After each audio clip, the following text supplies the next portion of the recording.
The Rift S is a follow-up to the Rift with a simpler setup process, updated specs, and a generally improved experience.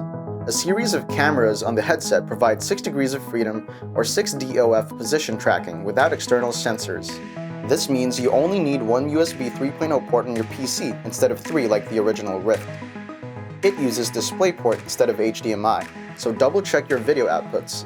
The display is sharper than the original Rifts, with 1280 by 1440 resolution for each eye. The Rift S uses newer, lighter Oculus touch motion controllers that are accurate and responsive. The Oculus Store has plenty of compelling VR games and apps, and Steam VR is supported, with some fiddling with settings. You still need a capable gaming PC to use the Rift S, and the headset is still physically connected to it with a cable.